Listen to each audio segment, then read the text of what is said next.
Hello guys, welcome to current affairs funda. आज के इस सेशन में हम बात करेंगे 24 जुलाई 2026 से पहले सभी इंपॉर्टेंट करंट अफेयर्स की। मेरा नाम है विकास शर्मा और इस पूरे सेशन की जो पीडीएफ है वो आपको करंट अफेयर्स फंडा के एप्लीकेशन में प्रोवाइड करा दी जाएगी। सबसे पहले क्वेश्चन ऑफ द डे की अगर बात करें तो ब्रिक्स से रिलेटेड क्वेश्चन मैंने रखा है। ब्रिक्स का जो न्यू डेवलपमेंट बैंक है एनडीबी, इसका जो हेडक्वार्टर है वो कहाँ पर है, ये आपको कमेंट सेक्शन में बताना है कि जो ब्रिक्स बैंक है, इसका जो न्यू डेवलपमेंट बैंक है एनडीबी, इसका हेडक्वार्टर कहाँ पर स्थित है। Who has taken charge as the interim president of the FIDE. तो क्वेश्चन यहाँ पर कहा गया है कि जो एफआईडीई है तो इसके जो इंटरिम अध्यक्ष के रूप में किसने अभी कार्यभार संभाला है, तो यह विश्वनाथन आनंद। और अभी आपने देखा है कि रिसेंट में जो प्रेसिडेंट है आरकेडी, इनको सस्पेंड कर दिया गया after the inclusion the EU sanctions list. तो उसके बाद से जो है एंट्रिम प्रेसिडेंट ऑफ द एफआईडी, इसमें विश्वनाथ आनंद जो है इन्होंने ये वाला चार्ज यहाँ पर हैंडल किया हुआ है। और 5 बार के ये जो है वर्ल्ड चेस चैंपियन है विश्वनाथन आनंद। तो अब इन्होंने चार्ज लिया है एंट्रिम प्रेसिडेंट ऑफ द एफआईडी का। तो अभी बेसिकली क्या हुआ है कि 2022 से जो है एफआईडी के डिप्टी प्रेसिडेंट के रूप में जो है ये काम कर रहे थे, अगर हम इनकी बात करें। और अब जो है ये प्रेसिडेंट का काम यहाँ पर संभालेंगे। तो आपसे क्वेश्चन पूछा जा सकता है कि एफआईडी के प्रेसिडेंट कौन है। और आप ऐसा समझ सकते हैं कि जो चेस की सबसे बड़ी संस्था है वो है एफआईडी। तो इसका काम जो है बिना रुके चलेगा, क्योंकि अब जो है आने वाले समय में जो नेक्स्ट जो दो ये जो है आपके ये एंट्रिम चेयरमैन के रूप में जो है इन्होंने कार्यभार यहाँ पर संभाल लिया है। दूसरी चीज़ क्या है कि आने वाले समय में 2026 की जो एफआईडी की जनरल असेंबली है और जो चेस ओलंपियाड है, ऐसे बड़े इवेंट्स भी यहाँ पर होने वाले हैं। तो उससे ये अपॉइंटमेंट काफ़ी इंपॉर्टेंट यहाँ पर रहेगा। तो आपसे एग्जामिनेशन में अपॉइंटमेंट जो है आपको याद करना है यहाँ पर कि विश्वनाथन आनंद अब इनका जो एफआईडी के जो प्रेसिडेंट के एंट्रिम प्रेसिडेंट के तौर पर इनका अभी चयन किया गया है। Who has been appointed as the new secretary of the Department of Higher Education under the Ministry of the Education। Question यहाँ पर कहा गया है कि जो department of the higher education है, तो शिक्षा मंत्रालय के जो नए सचिव के रूप में किसकी नियुक्ति यहाँ पर की गई है। तो अभी जो अपॉइंटमेंट जो कैबिनेट होती है, तो जो अपॉइंटमेंट कमेटी है उसने जो है भारत सरकार के बड़े ब्यूरोक्रेट्स जिसमें माना जाता है विनीत जोशी, इनको जो है अभी रिसेंट में जो है एक मिनिस्ट्री ऑफ द पंचायती राज है, इसका सेक्रेटरी बनाया है। साथ में जो नरेश पाल गंगवार हैं, तो विनीत जोशी ये पंचायती राज के हैं और जो नरेश पाल जो गंगवार हैं इनको मिनिस्ट्री ऑफ द एजुकेशन में जो है इन्होंने न्यूज़ सेक्रेटरी के पोजीशन पर बनाया। तो ये बड़े बड़े अपॉइंटमेंट यहाँ पर हुए हैं। तो ये दोनों आपको याद रखना है। विनीत जोशी ये ministry of the Panchayati Raj में है, नरेश पाल गंगवार ये होंगे secretary department of the higher education के, और टी अनिल कुमार ये सेक्रेटरी होंगे department of the school education and literacy. तो यहाँ पर 3 बड़े अपॉइंटमेंट जो है ये आपको यहाँ पर समझने हैं। और अगर हम इनकी बात करें, जो टी अनिल कुमार हैं, इनको department of the school education and literacy जो है इसकी जिम्मेदारी यहाँ पर दी गई है। और जो कटिस्थला श्रीनिवास हैं, इनको उत्तर पूर्व में जो मिनिस्ट्री ऑफ द DONER है ना, वो यहाँ पर बेसिकली दिया गया है। तो ये भी यहाँ पर इम्पोर्टेंट रहेगा कि किस किस को क्या क्या यहाँ पर दिया गया। तो ये जो अपॉइंटमेंट हुए हैं सेक्रेटरी लेवल के, ये आपके एग्जामिनेशन में पूछे जा सकते हो। खासतौर से ये वाला तो बहुत ही इंपॉर्टेंट है कि department of the higher education में किसको बनाया गया, तो नरेश पाल गंगवार को। और जो केशव चंद्र हैं, चंद्रभूषण कुमार हैं, सुशील कुमार हैं, तो इन सभी को जो है अलग अलग जो विभाग है उनकी जिम्मेदारी यहाँ पर दी गई है। तो ये की हाइलाइट्स बहुत इंपॉर्टेंट है। यहाँ से सारे अपॉइंटमेंट की लिस्ट जो है वो आप एक बार में एक ही प्लेस पर नोट कर सकते हैं। The union cabinet recently approved amendments to which act. अभी रिसेंट में क्या हो रहा है कि जो हमारी यूनियन कैबिनेट है, इन्होंने जो है अप्रूवल दिया है कि जो पब्लिक एग्जामिनेशन एक्ट है इसमें बड़े बदलाव करने के लिए जो मंजूरी यहाँ पर दे दी है। तो ये जो पब्लिक एग्जामिनेशन जो है, अभी आप देखेंगे कि दिल्ली में जंतर मंतर पर काफ़ी ज़्यादा विरोध प्रदर्शन हो रहा है just because of the NEET के एग्ज़ाम्स के लिए। नीट के एग्ज़ाम्स हुए थे, तो जब वो पेपर लीक हुआ तो उसके बाद जो जंतर मंतर पर जो कॉकरोच जनता पार्टी है CJP प्लस सोनम वांगचुक, तो इन लोगों ने मिलकर प्रोटेस्ट किया और ये लोग मांग रहे थे जो एजुकेशन मिनिस्टर हैं धर्मेंद्र प्रधान, इनका इस्तीफ़ा। बट उसी के बाद जो है गवर्नमेंट का थोड़ी सी टाइट हुई और अब जो है पेपर लीक जैसी जो घटनाएं इनको रोकने के लिए एंटी पेपर लीक लॉ जो है ये गवर्नमेंट ला रही है, और इसके तहत जो है बड़े बड़े सज़ा के प्रावधान है, 10 साल तक की जेल है और 10 करोड़ का जो फाइन है ना, जुर्माना, वो यहाँ पर हो सकता है। और जल्दी इनकी जो सारी जो एक्टिविटी है वो यहाँ पर फास्ट ट्रैक कोर्ट्स में जो है कराई जाएगी, ताकि पनिशमेंट जो है वो टाइमली इनको मिल सके। On which that is the income tax day observe annual in India? पूरे भारत में जो इनकम टैक्स डे जो है वो 24 जुलाई को जो है सेलिब्रेट किया जाता है। अब होता क्या है कि सबसे ज़रूरी चीज़ है कि 24 जुलाई 1860 को जो इनकम टैक्स है इसकी शुरुआत की गई थी। तो ये जो दिन है वो इनकम टैक्स डिपार्टमेंट के कामकाज और इनका जो टैक्स कलेक्शन करने का तरीका और लोगों को आसानी से टैक्स वगैरह सब कुछ फिल करने के लिए जो पूरा प्लेटफॉर्म पोर्टल दिया जाता है, तो उसके लिए इन्होंने ये वाली चीज़ यहाँ पर की है। और जो टैक्स डिपार्टमेंट फंक्शन करता है CBDT के अंतर्गत में, जिसको बोलते हैं central board of direct taxes, ठीक है, ये department of the revenue, ministry of the finance, इसके अंतर्गत जो है ये बेसिकली आता है। और समय के साथ साथ में काफ़ी सारे अलग अलग बदलाव होते रहते हैं। और अभी जो है इन्होंने नया इनकम टैक्स एक्ट 1961 जो है वो देश भर में 1 अप्रैल 1962 से जो है ये लागू हुआ था। तो ये आपको पता रखना है कि कौन सा डे किस डेट को सेलिब्रेट किया जाता है।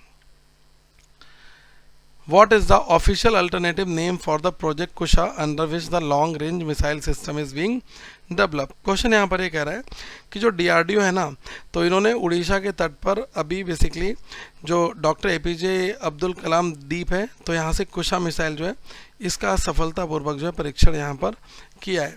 अब ये जो मिसाइल है बेसिकली आप ऐसे समझें कि जो ये कुशा प्रोजेक्ट है या फिर एक्सचेंज, इसको बोलेंगे extended range air defence system, ERADS, तो ये बेसिकली भारत की अपनी खुद की जो एयर डिफेंस है इस ताकत को यहाँ पर बढ़ाएगा।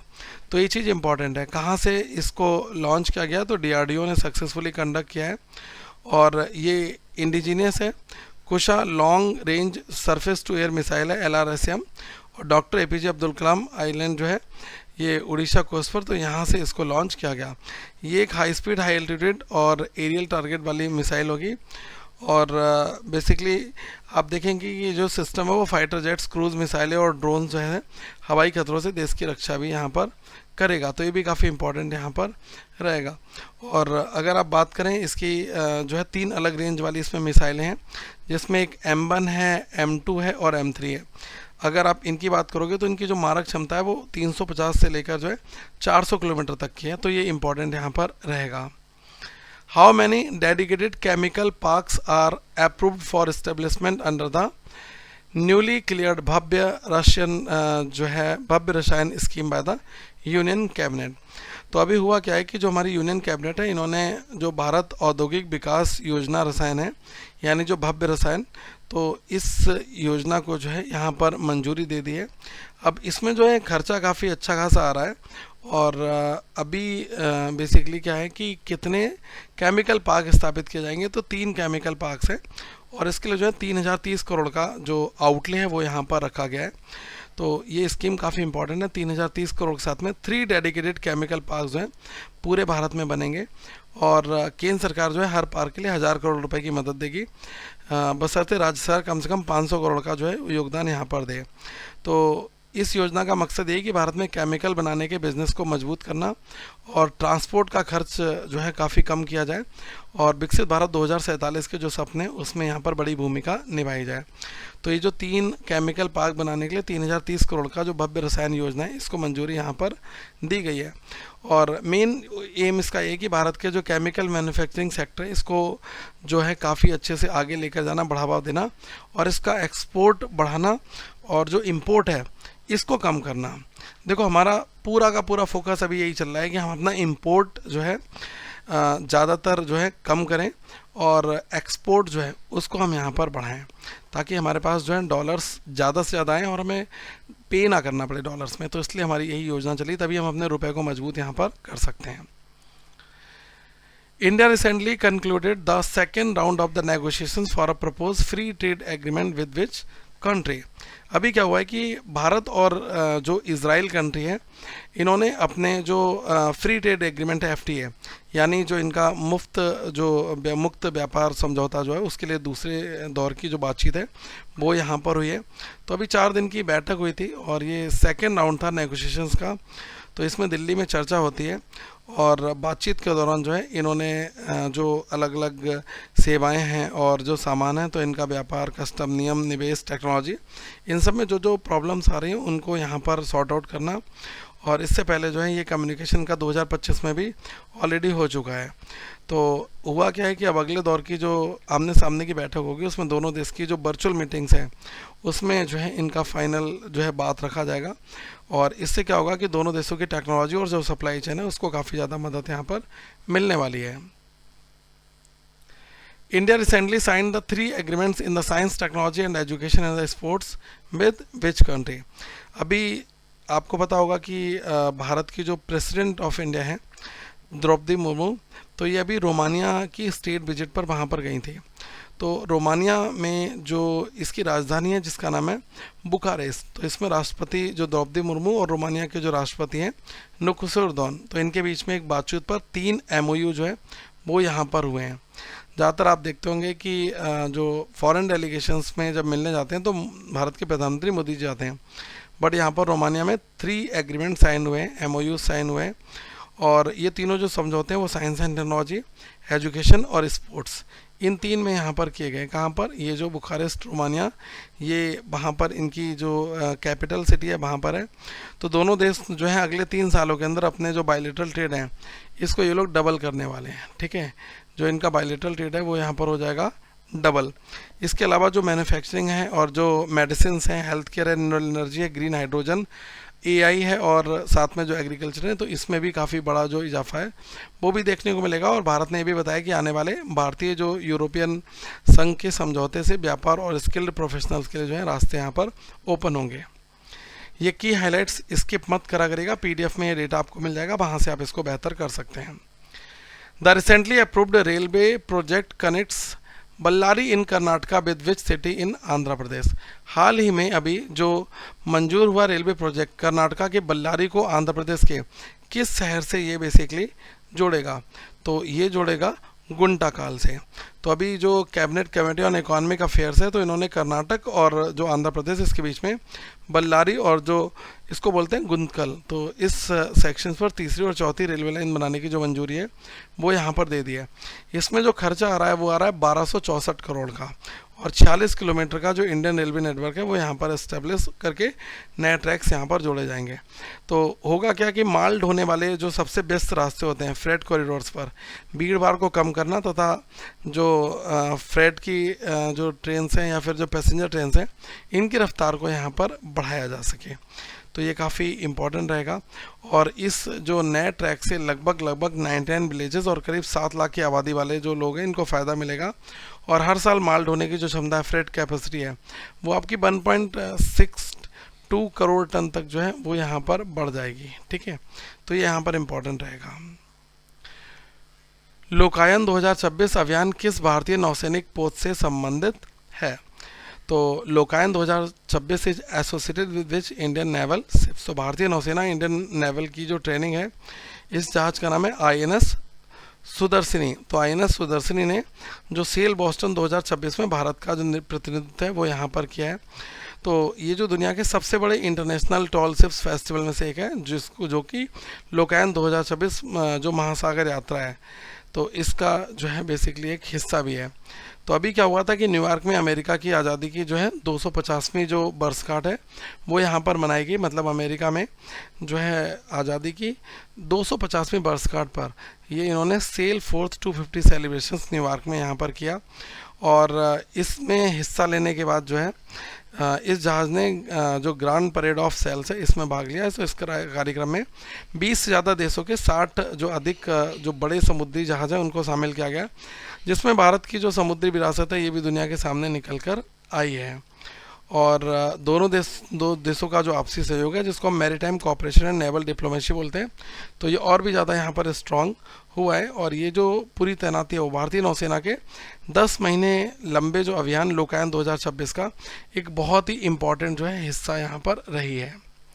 हाल ही में भारत फौज ने भारी भरकम एयरशिप विकसित करने के लिए किस कंपनी के साथ में समझौता किया है? क्वेश्चन ये कह रहा है कि जो भारत फौज है अभी इन्होंने एक MOU memorandum of understanding sign किया है which company to develop the heavy lift airships. तो जो भारत फौज लिमिटेड है और जो फ्रांस और कनाडा की जो एक एरोस्पेस कंपनी इसका नाम है फ्लाइंग वेल्स, तो फ्लाइंग वेल्स के साथ में एक MOU साइन किया है। तो इसमें क्या होगा कि भारत में जो डिफेंस और जो रणनीतिक कामों के लिए भारी वजन उठाने वाले जो एयरशिप्स होते हैं हैवी लिफ्ट एयरशिप्स, तो इसको बनाने और उनका इस्तेमाल करना जो है ये इम्पॉर्टेंट चीज़ है। और इस पार्टनरशिप के तहत क्या होगा कि LCA 60T जो है वो भारी एयरशिप का उत्पादन भारत में ही किया जाएगा, जिससे दूर दराज के इलाकों में सामान पहुंचाने में मदद मिलेगी। इन एयरशिप का जो इस्तेमाल है वो सेना के सामान की ढुलाई और एक तरीके से जो जासूसी है, ISR निगरानी करना और आपदा डिजास्टर रिलीफ के लिए जो है वो यहाँ पर किया जाएगा, तो ये काफ़ी इंपॉर्टेंट रहेगा। Which country recently signed an agreement to join the European Union euro 90 billion Ukraine support loan scheme?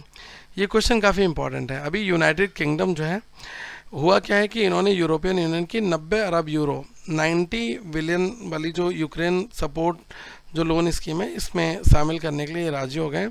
तो इसके बाद अब क्या होगा कि ब्रिटेन की जो डिफेंस कंपनियां जो है उस प्रोग्राम के तहत मिलने वाले कॉन्ट्रैक्ट्स में हिस्सा लेगी जिनका पैसा जो है इस योजना से यूक्रेन को यहाँ पर मिलता है।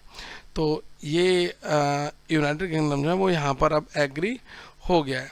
तो मेन चीज़ यहाँ पर यही है कि ब्रिटेन ने यूरोपियन यूनियन की जो 90 अरब यूरो की जो यूक्रेन सपोर्ट लोन स्कीम है इसमें शामिल होने का फैसला किया है, जिससे क्या होगा कि ब्रिटिश जो डिफेंस कंपनीज हैं इनको यूक्रेन के लिए फंडिंग वाले प्रोजेक्ट्स में काम करने का रास्ता यहाँ पर मिल गया है।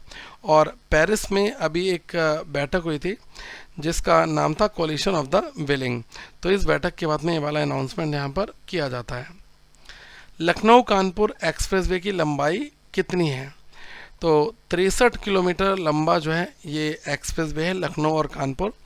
तो इसका उद्घाटन जो है वो राजनाथ सिंह, नितिन गडकरी और उत्तर प्रदेश के जो मुख्यमंत्री योगी आदित्यनाथ सिंह इन्होंने किया। ये बेसिकली 6 लेन वाला एक एक्सप्रेसवे यहाँ पर है और इस पर जो खर्चा इनका आया था वो आया था 4,850 करोड़ का। तो इसका इनॉग्रेशन यहाँ पर हो चुका है। तो लखनऊ और कानपुर के बीच की जो दूरी है वो लगभग 45 से 60 मिनट के आसपास की यहाँ पर हो जाएगी। Which nationwide campaign was recently launched by the Union Minister Shivraj Singh Chauhan to turn environmental protection into people's movement? तो अभी जो हमारे यहाँ के मंत्री हैं शिवराज सिंह चौहान, इनके पास में जो पोर्टफोलियो है वो है आपका केंद्रीय कृषि एवं किसान कल्याण और ग्रामीण विकास मंत्रालय। तो इन्होंने देशव्यापी जो वृक्ष मित्र अभियान है ना, तो उसकी काफ़ी चर्चा हो रही है। तो ये वृक्ष मित्र अभियान जो है इसकी इन्होंने शुरुआत की है। तो इसका मेन मकसद यही है वृक्ष मित्र अभियान का कि पर्यावरण की रक्षा करना, मतलब इन्वायरमेंट को सेव करना, और इससे जो पीपल मूवमेंट्स हैं वो यहाँ पर बना, मतलब आम जनता का आंदोलन इसको बना दो ताकि ज़्यादा लोग जो है वो यहाँ पर पेड़ लगाएं, वृक्ष लगाएं। और मोदी जी की अभी आपने स्कीम एक देखी होगी कि उन्होंने एक इनिशिएटिव लिया था एक पेड़ माँ के नाम, तो वो भी काफ़ी जो है टैगी है, तो आपको पता होना चाहिए। तो अभी क्या हुआ है कि नई दिल्ली के जो पूसा कॉम्प्लेक्स है तो इसमें भी पर्यावरण संरक्षण संकल्प कार्यक्रम और वृक्ष मित्र संवाद में देश भर में करीब जो है 17,000 वृक्ष मित्र जो हैं वॉलेंटियर्स हैं यहाँ पर इन्होंने हिस्सा लिया।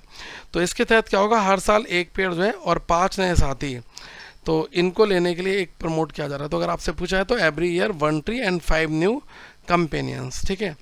तो इसमें क्या होगा कि परिवार का कोई खास मौका हो, बर्थडे हो, तो उस पर पेड़ लगाना और पूरे देश में वृक्ष मित्र परिवार बनाने और इसमें जो है मिशन लाइफ और लाइफ स्टाइल फॉर एनवायरनमेंट से जोड़ने का जो प्रावधान है वो यहाँ पर रखा गया है। तो इसका मुख्य उद्देश्य यही है कि लोगों को प्रकृति से जोड़ना ताकि आने वाली जो पीढ़ी है उसके लिए हमें काफ़ी अच्छे पेड़ मिले। अगर आज हम एक पेड़ लगाएंगे तो आने वाले वो 5-10 सालों में जो है हमारी आने वाली पीढ़ी होगी उसके लिए फल देगा। पेड़ों की लाइफ कई बार आपने देखा होगा कि जब तक बहुत नेचुरल क्लैमिटीज़ ना आए तो उसकी वजह से वो हैम्पर होती, वरना ये 100-200-300 साल तक काफ़ी आगे तक ये चलते जाते हैं। Recently, the municipal corporation of which city set a Guinness World Record by planting 3.61 lakh saplings in just 1 hour? ये क्वेश्चन बहुत इंपॉर्टेंट है।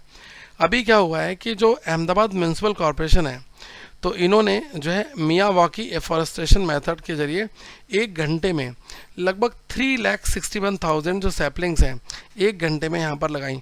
और ये जो मियावाकी एफॉरेस्टेशन मेथड है एक जापानीज़ टेक्निक है, तो उसके थ्रू जो है इन्होंने अहमदाबाद म्यूनसिपल कॉरपोरेशन ने अभी गिनीज वर्ल्ड रिकॉर्ड में अपना नाम कर लिया है।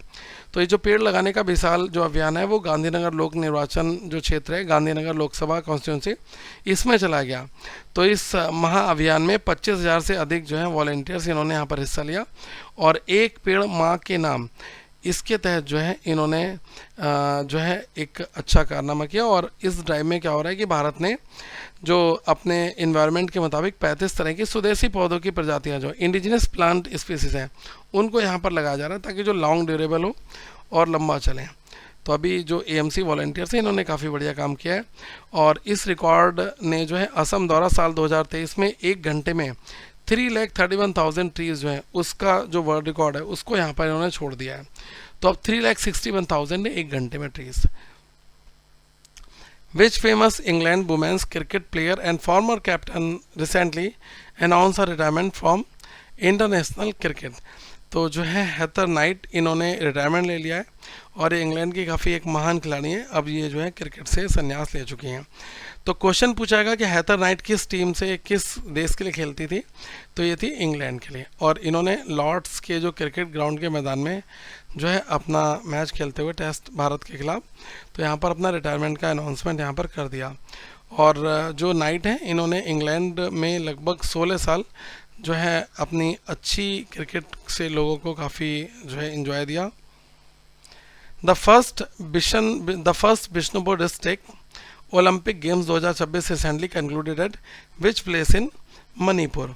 तो क्वेश्चन कह रहा है कि मणिपुर के बिष्णुपुर ज़िले में अभी बेसिकली एक जगह है जिसका नाम है मोइरांग। तो मोइरांग स्थित जो चेंगई लेम्पक में पहले जो बिष्णुपुर जो जिला ओलंपिक गेम्स हैं इसका भी शानदार समापन हुआ है।